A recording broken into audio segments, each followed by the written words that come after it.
Tonight I will come back, Xu Liang thought. I will see with my own eyes how you treat Zhu Xiyu. I will catch you in the act, and then I will see what excuse you have. I will not reveal my real identity. I will deal with you as a man of the martial world. Even if I kill you, you will have nowhere to complain.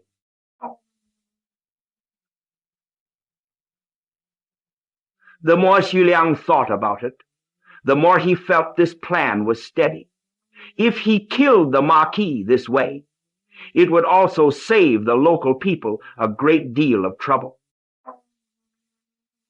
The official paperwork would be simple too. People would only say the Marquis of Xi'an offended someone, and one night a man entered his mansion and killed him. That would be the end of it. So Xu Liang did not go in right away. Instead, he walked back and forth along the streets near the Marquis's residence to learn the area.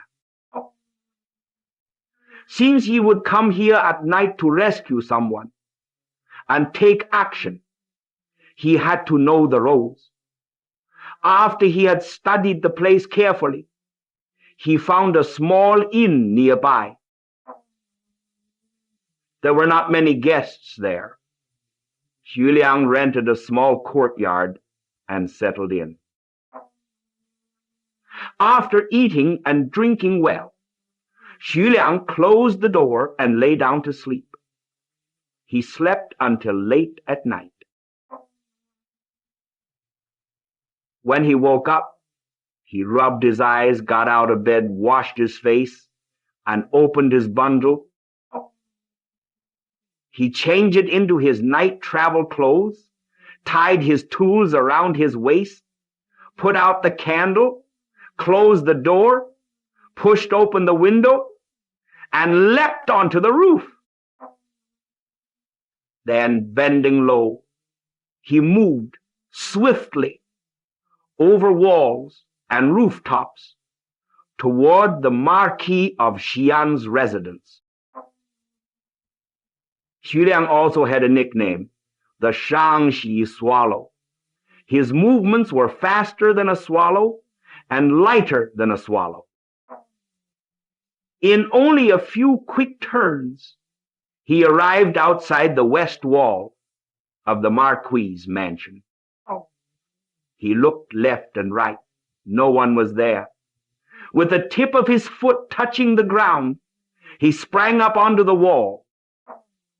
He hooked one elbow over the top of the wall and stretched his body to look inside. He saw flower beds, a stone bridge, and a cool pavilion. Ah, he thought, this must be the Marquis's garden. Then he took out a small stone used for testing the way and tossed it down. It landed and rolled across the ground. Xu Liang leaned forward and listened carefully. No dogs barked. No human voices sounded. This was exactly why such a stone was useful. Rich families and official mansions often kept dogs, and usually more than one. If a dog started barking, the whole plan could be ruined. This was the experience. When Xu Liang heard nothing at all, he felt safe. He lightly dropped into the courtyard. Using his experience, Xu Liang moved through rooms and courtyards, searching for the girl named Zhu Xiyu.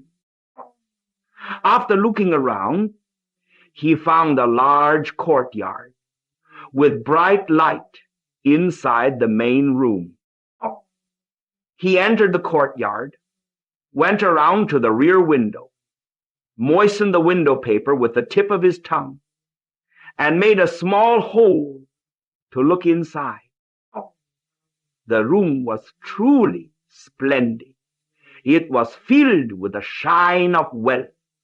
In the center stood a large table, more than 10 feet long. It was covered with embroidered cloth and rich decorations.